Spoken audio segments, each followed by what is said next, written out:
요즘 요 며칠 SNS와 뉴스를 보니까 한 단어가 계속 도배되고 있습니다. 월드컵 시즌을 맞이해서 여러분 혹시 들어보셨습니까? 경우의 수.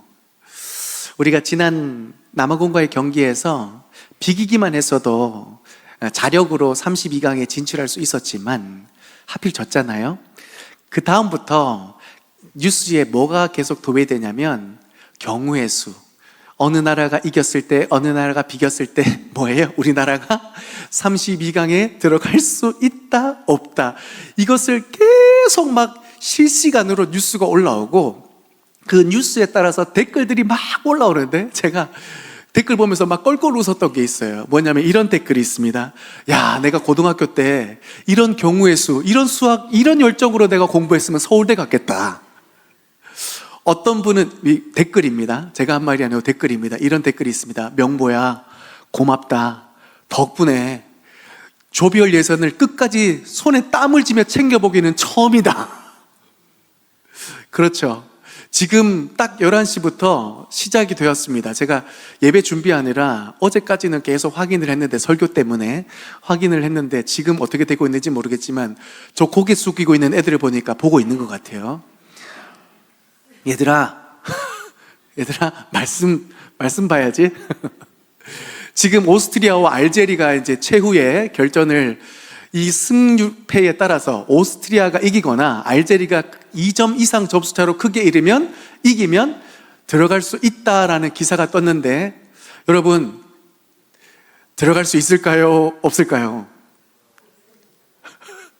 역시 제가 앞에서 차마 말씀은 못 드리지만 제 생각과 비슷한 분들이 있지만 확실한 게 있어요. 확실한 게 있습니다. 뭔지 아세요? 모른다는 겁니다. 여러분, 경우의 수를 말하는 그 상황이 뭐예요? 우리 손을 떠났고 우리가 통제할 수 없고, 그리고 우리 눈앞에 벌어질 앞으로의 상황은 불확실하니까. 그러니까 사람들이 저마다 불안해하고, 그럼에도 불구하고 뭔가를 이루고 싶으니까 사람들이 머리를 싸매고 경우의 수를 생각하는 겁니다. 지금 대한민국이 경우의 수 앞에 막 난리가 난 거예요.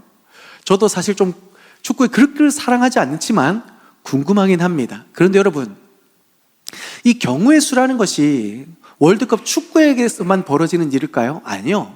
우리의 일상에서 벌어지는 일입니다. 우리가 삶을 살아가다 보면 우리의 손을 떠날 때가 있습니다. 감당이 안 될 때가 있습니다.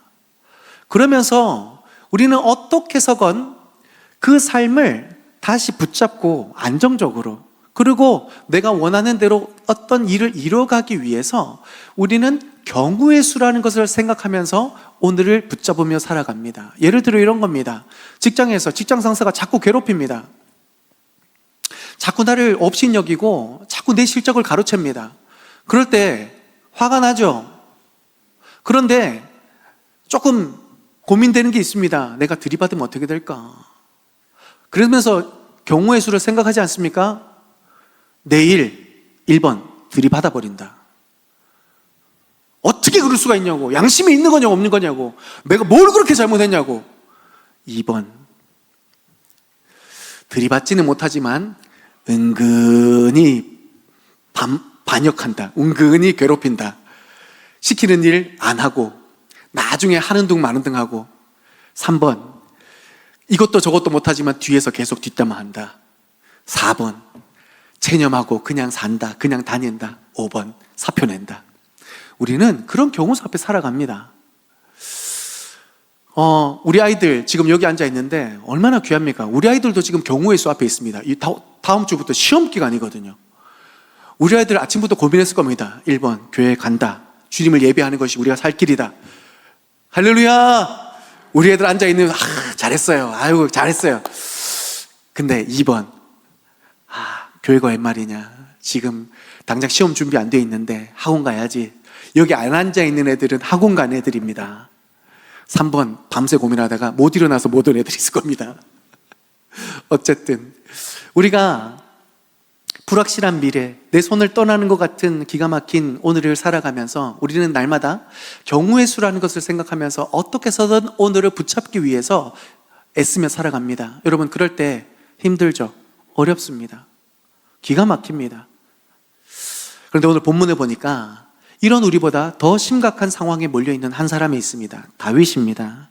다윗은 지금 사느냐 죽느냐, 붙잡히면 죽는다라는 이 상황 속에 광야에서 수많은 경우의 수를 따지면서 하루하루를 살아가고 있습니다. 우리 같으면 힘들다, 이제는 포기해야 되겠다, 우리 남은 것은 절망이다, 이렇게 생각하기 마련인데 오늘 본문을 보니까 다윗은요 오히려 당당합니다. 오히려 힘이 있습니다. 오히려 사울 앞에서 소리치면서 그 군대 장관 아브넬을 호통칩니다. 아브넬아, 정신 차려라, 너 지금 뭐하니? 도망을 치는 다윗이 오히려 쫓고 있는 군대를 호통을 치면서 담대하게 그들과 맞서고 있는 모습을 발견하게 됩니다. 누구보다도 경우의 수를 따져야 되는 한 인물이 어떻게 이와 같은 모습을 취할 수 있었을까? 오늘의 힘겨운 삶을 살아가는 불확실한 미래의 경우의 수를 생각할 수밖에 없는 오늘 우리 성도들의 삶 가운데 이 다윗의 이 믿음의 고백이, 그 믿음의 비결이 우리에게도 전해져서 오늘을 당당하게 믿음으로 승리하며 살아갈 수 있는 일체의 비결을 오늘 말씀 속에 깨달아 알 수 있기를 간절히 소망합니다. 오늘 본문의 무대의 배경은 유대 광야의 가장 험준한 상지를 자랑하는 하길라 산입니다. 깊은 밤 칠흑 같은 어둠 속에서 사울과 그의 정예부대 3,000명이 그 산기슭에서 진을 치면서 그 정중앙에 사울이 잠이 들고 모두가 다 잠이 들어있는 상황입니다. 그때 다윗과 그의 부관 아비새가 그 적진 한가운데 잠들어 있는 사울에게까지 이르게 됩니다. 여러분, 놀랍지 않습니까? 하나님의 역사입니다. 성경에 기록되어 있는 대로 하나님의 역사인데요, 3,000명이 둘러 진치고 있습니다. 지금 전쟁하러 온 거예요. 사느냐 죽느냐 전쟁하러 하고 있는 이 병영의 적진 한 군대에까지 가기까지, 특히 그 왕 앞에 가기까지 한 사람도 눈치채지 못했다? 말이 안 되죠. 하나님이 그 밤에 깊이 잠들게 하신 겁니다. 그 사울왕 앞에 갔더니 하필 다윗을 죽이려고 했던 그 창이, 다윗 앞에 막 던져졌던 그 창이 사울 머리맡에 꽂혀 있는 거예요. 여러분, 이거 누가 봐도 기회 아닙니까? 그렇죠? 그러니까 그 부관 아비새가 8절에 이렇게 말하잖아요. 하나님, 오늘 당신의 원수를 당신의 손에 넘겼습니다. 그러므로 청하오니 내가 창으로 그를 찔러서 단번에 그냥 꽂아버리게 하여 주옵소서. 두 번 찌를 것도 없습니다. 여러분, 아비새가요 다윗의 30용사 중에 한 명이에요. 전투력 어마어마합니다. 기가 막힙니다. 두 번 찌를 것도 없어요. 한 번 찌르면 끝나는 거예요. 그래서 아비새가 대장님, 이거 기회예요. 빨리 죽이고 끝내죠. 여러분, 죽이면 어떤 일이 일어납니까? 그 짙은 밤이 끝나고 새로운 아침이 밝았을 때 그 인생은 이제 더 이상 도망치지 않아도 되는 인생이 되는 거예요. 더 이상 두려워하지 않아도 되는 거예요. 문제가 드디어 끝이 난 거예요. 악의 축이 무너져 내렸으니까 드디어 이제 다윗이 예루살렘 성으로 향해 가면서 이제 내가 왕 좀 해볼까? 이러지 않았을까요? 그런데 그 단번의 기회를 다윗이 막아섭니다. 이게 중요합니다. 여러분, 한번 생각해 보세요. 눈앞에 있는 이 절호의 찬스, 대박 찬스 붙잡아야 되지 않겠습니까? 그런데 다윗이 왜 걸어막았을까요? 다윗이 무엇을 봤기 때문에? 아비새는 10년 동안 자기가 고생해온 눈앞의 문제만을 봤습니다.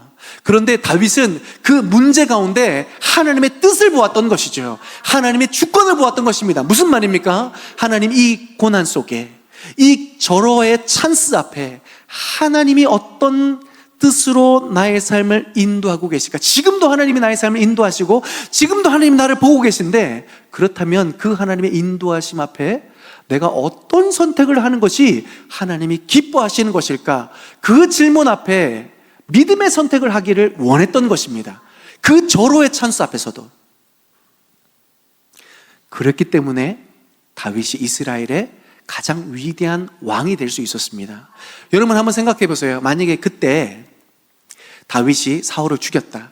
그러면요, 그 다음 이런 일이 일어납니다. 다윗이 사람인지라 늘 좋은 일만 있겠습니까? 우리아를 죽이고 밧세바를 취했을 때 그때 누군가는 칼을 빼들었을 겁니다. 아니, 다윗도 사울 죽이면서 왕 됐는데 이때다, 나라고 왕이 못 될까? 옆에 있는 부관들이 칼을 들었을지도 모릅니다.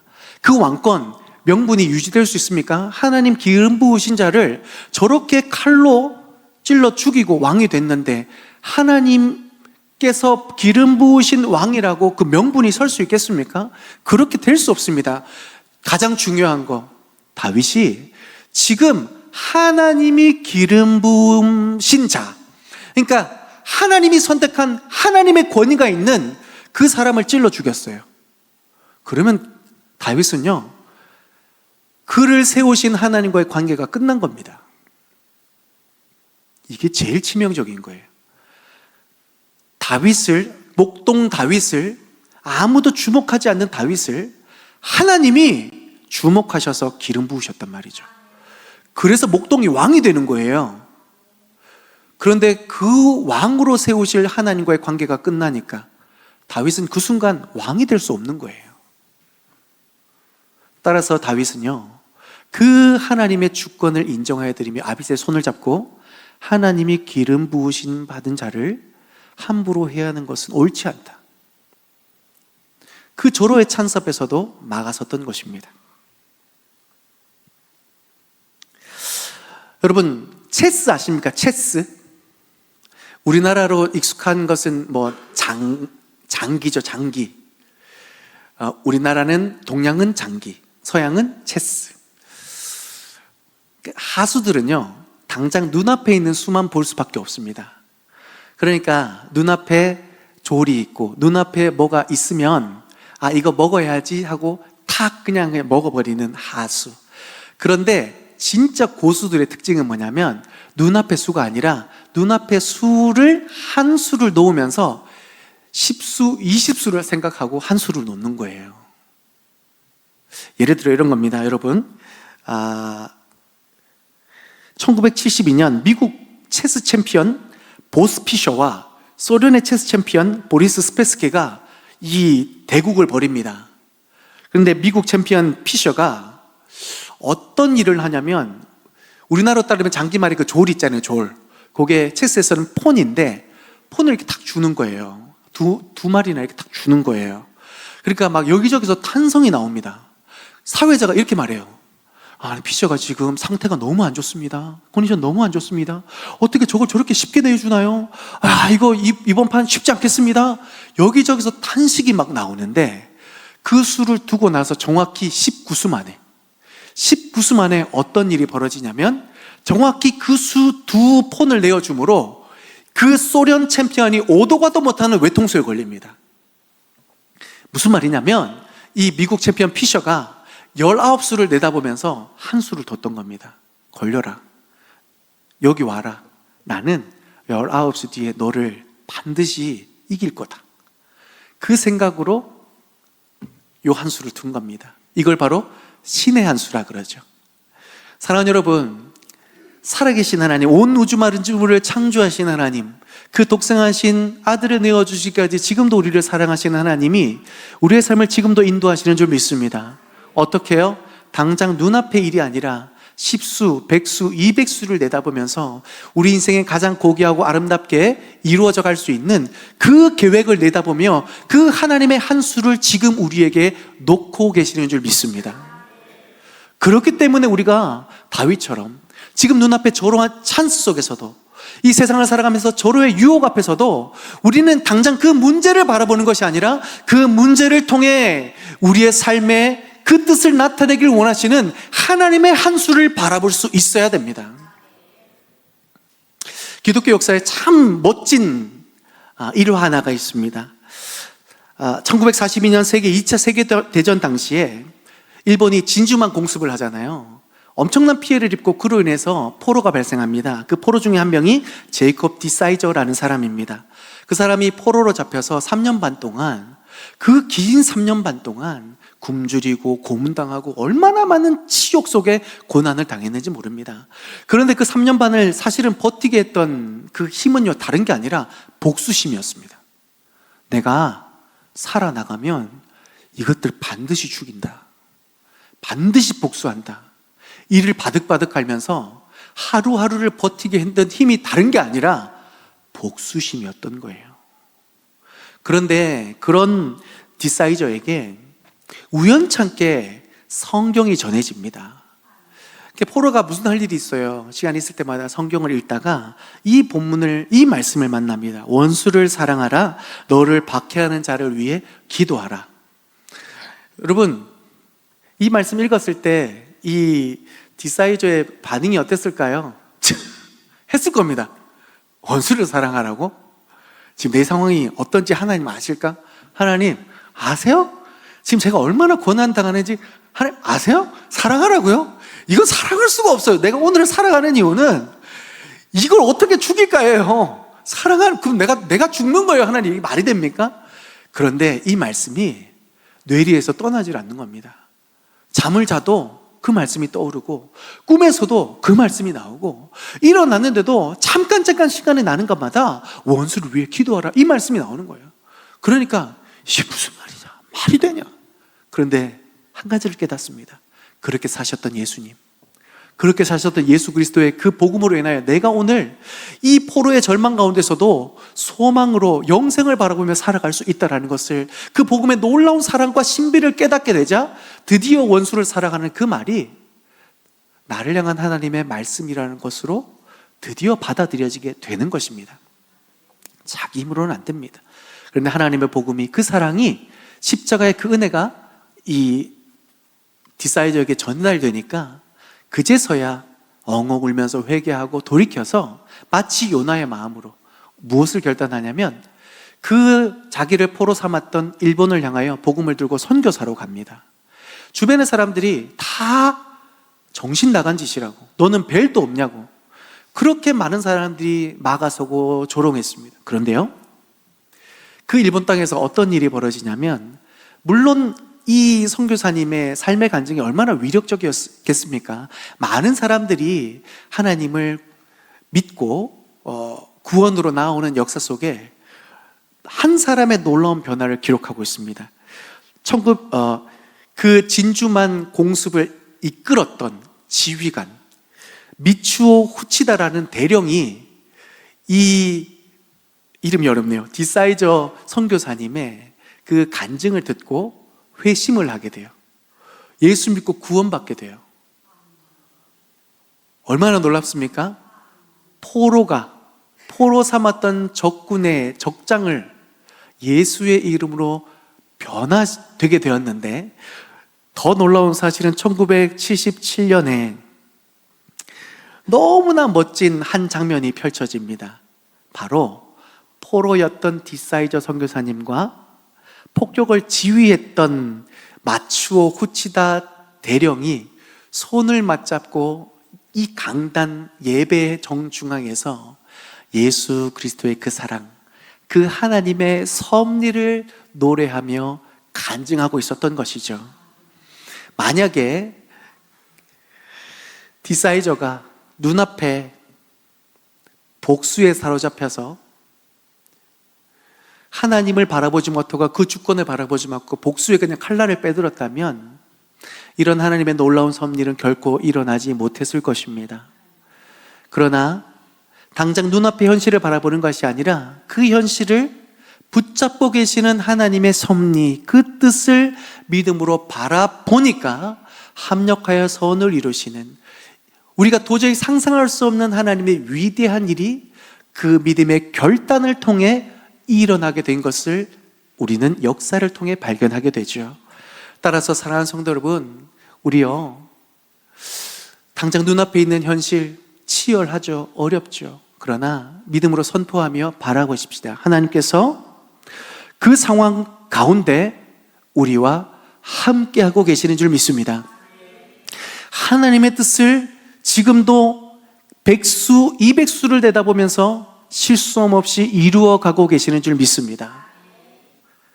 그러니 우리는 그 하나님 앞에 우리가 할 수 있는 믿음의 태도를 가지고 오늘을 살아가는 것이 참 중요합니다. 다윗이요, 사울을 죽일 수 있음에도 불구하고 뭘 선택합니까? 물병과 창을 빼앗아 와요.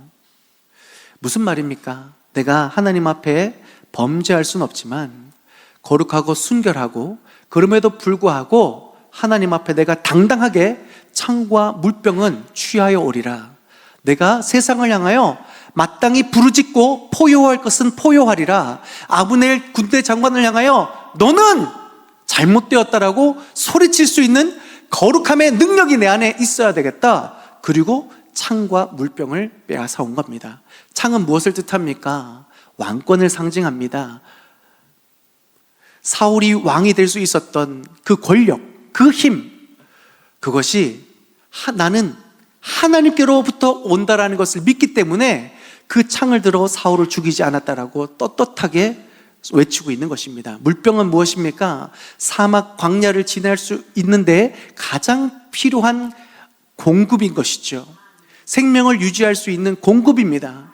다윗은 말합니다. 광야 속에서도 먹고 사는 이 치열한 문제 앞에 죽는 산이나 큰 두려움 앞에서 하나님이 나를 지켜주고 계신다라는 믿음의 선언인 것입니다. 이 믿음의 고백이 있을 때 우리는 이 기가 막힌 오늘, 불확실한 오늘, 두려운 오늘을 당당히 살아갈 수 있게 되는 것이죠. 사랑하는 성도들은 관계에 문제가 있습니까? 질병에 문제가 있습니까? 경제에 문제가 있습니까? 선포하십시오. 하나님이 온 우주 만물을 창조하시고 지금도 그 아들을 내어주시기까지 우리를 사랑하시는 그 사랑과 능력이 우리와 함께하고 있는 줄 믿습니다. 여러분, 하나님이 다 보고 계세요. 관계 어려움 있으세요? 나 괴롭히는 사람이 있으세요? 저 사람 왜 저러나 싶을, 사람은 정말 왜 저렇게 안 변하고 왜 저러나 싶으세요? 하나님이 다 보고 계세요. 사울 어떻게 됩니까?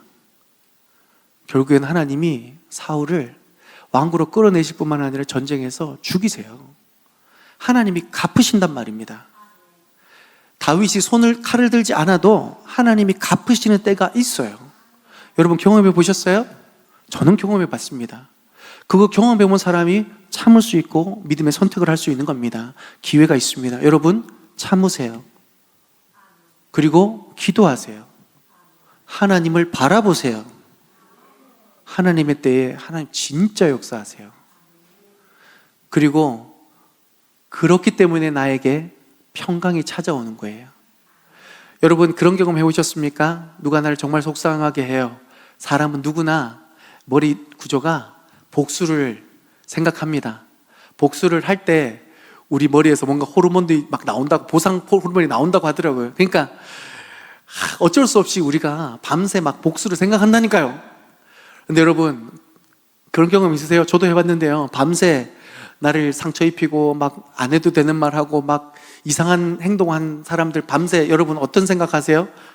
밤새 그 사람을 죽여요. 밤새 그 사람을 그냥 형틀에 매단다니까요. 정말 입 밖에도 꺼내지 못할 기가 막힌 말들을 많이 하지 않습니까? 자 여러분 그런데 중요한 게 있어요. 그렇게 밤새 내가 수십 수만 번을 죽여도 내 마음이 편합니까? 안 편합니까? 안 편해요. 그게 중요한 거예요. 여러분 수십 수만 번을 그 사람을 십자가 형틀에 매달아도 그 다음날 남은 건 10억 원 내 눈밖에 없어요. 밤새 악몽을 꾼 듯한 내 컨디션밖에 없단 말이에요. 그런데 여러분 그 밤에 믿음으로 선포하세요. 하나님이 다 보고 계신다.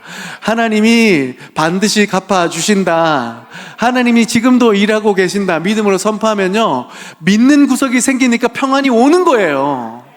이거 되게 중요해요. 돈 문제도 마찬가지입니다. 하나님이 다 보고 계신다. 믿는 구석이 생기니까 평안이 오는 거예요.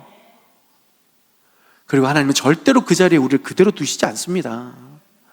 다윗이 여러분 너무 잘 알듯이 이 10년의 기가 막힌 고난을 통해 진짜 왕으로서 가져야 될 태도, 영적 질서를 이때 세워간 겁니다. 오늘날 우리의 삶에 참 많은 어려움들, 불확실한 미래 속에 경우의 수를 생각할 수밖에 없는 이 고단한 현실 가운데 여러분, 눈앞에 있는 문제로 전전긍긍하지 마시고 그 문제를 통해 그의 영광을 나타내실 하나님의 주권을 바라보실 수 있는 저와 여러분 될 수 있기를 소망합니다. 끝으로 이 말씀 나누고 마무리하고 싶습니다. 다윗 참 멋져 보이죠? 그런데 27장을 보면 그런 다윗도 무너집니다. 왜요? 이렇게 멋지게 적군 앞에서 호령했던 다윗이요, 1절을 보니까 다윗이 마음이 무너져요. 이거 언제까지 이럴 거냐 하면서 스스로 생각할 때에 나는 결국 죽게 되겠구나 하고 스스로 무너져 내리는, 그리고 여전히 현실은 바뀌지 않고 사울이 또다시 다윗을 쫓아오는 이 기가 막힌 고난이 또다시 찾아오는 것을 발견하게 됩니다. 우리 인생에 참 많이 경험되어지는 상황이죠. 그때 우리는 한 분을 기억해야 됩니다. 예수 그리스도. 다윗은 무너졌습니다. 상황은 변하지 않았습니다. 그러나 다윗이 보여준 그 믿음의 고백은 결국 예수 그리스도의 그림자잖아요. 무슨 얘기예요? 다윗은 실패했지만 예수님은 온전히 이루셨습니다. 다윗은 무너졌지만 예수님은 온전히 서셨습니다.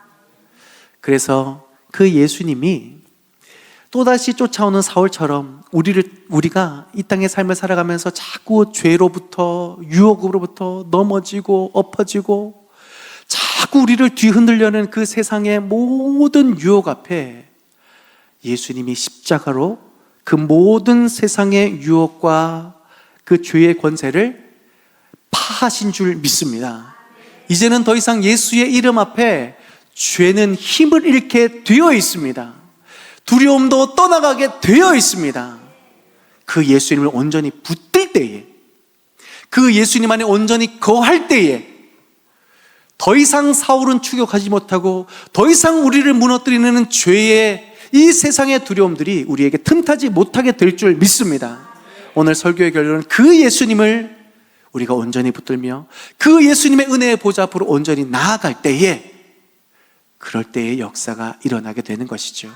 따라서 여러분, 경우의 수를 생각하면서 어떻게 해서 내 힘으로 살아가려고 기진맥진하지 마시고 그 모든 것을 멸하시고 축복의 새날을 준비해 주시고 백수앞, 200수앞을 내다보시며 실수함 없이 우리를 인도하시는 하나님 앞에, 예수 그리스도의 그 은혜의 보좌 앞에 나아가 당당히 세상 가운데 승리하며 살아갈 수 있는 저 여러분 될 수 있기를 간절히 소망합니다.